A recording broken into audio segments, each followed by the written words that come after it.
curious about what you guys what would you guys describe are like your main um, asset, assets personally that I guess gives you that drive as an entrepreneur and in business. Like, what are your qualities that you would say um, helps you out the most? Go ahead, Hector. I think I'm a jack of all trades. I can do practically everything. Like when we're starting a business, like we don't have to hire this person because I'll do it and I'll figure out a way to do it and I'll learn it. Like graphic design, picked it up in about 4 hours. You learned it.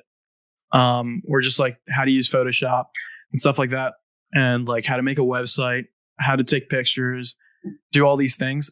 Like I think I have a quick turnaround of learning stuff, and I think that's an asset that I have. Yeah, to that point, I don't think I've ever met anyone as like well versed in everything as Hector. So shout out to you, man. Nice. What about you, Zach? You got anything? I'd say, I'm self-aware. I'm resilient and I'm humble, and I have a lot of humility. I'm sure that's the same thing, but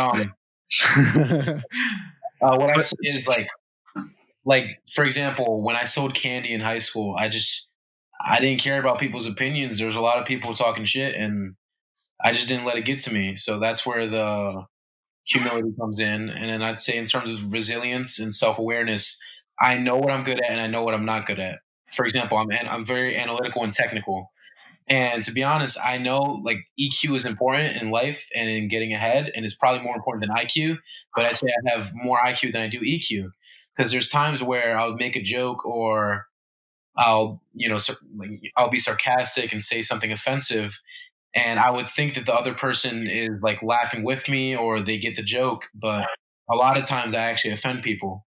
So that's where and I'm self-aware about that. Like after somebody tells me straight up, like, oh, you hurt my feelings or whatever, like that got to me, you should probably be a little bit more respectful. That's when I like step back and I realize I'm like, oh shit, I can't say that anymore. I gotta watch myself. I can't, it's just, people are just so get so offended nowadays. So that's just something I have to work on, and something you just can't learn from a book. You have to get that out of life. EQ, you're either naturally born with it or you get it out of life and experience. So I just know I have to work on that. But from an analytical and technical standpoint, I can learn something real quick. I'm good with numbers, just stuff like that. I know I can just get ahead with that. Speaking on what like Zach said, he's very self-aware to the point where like I find myself where I'm in a rut where I don't really know myself, and he'll pull me out of that rut because he knows where like how to get out of that rut. And I think that attributes to our friendship, and I think it's a great like sort of exchange we have, me and him. And shout out my older brother if you're listening. I got all my self-awareness from him and Gary Vee. Those two people.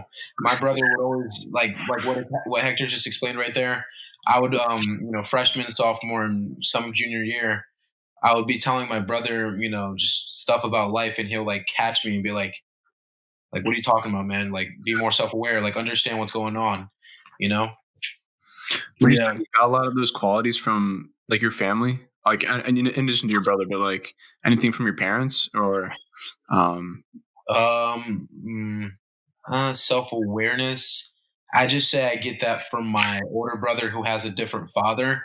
So maybe he gets that from his father. I don't know, but I just know I got it from him because I was not self-aware before freshman year. I can tell you that.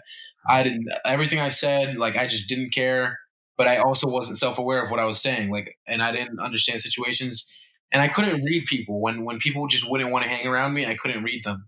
Now, coronavirus has ended school, but when we were in school, like if I would sit at a table where somebody just wouldn't fuck with me, I would understand, I would see it, and I would just go.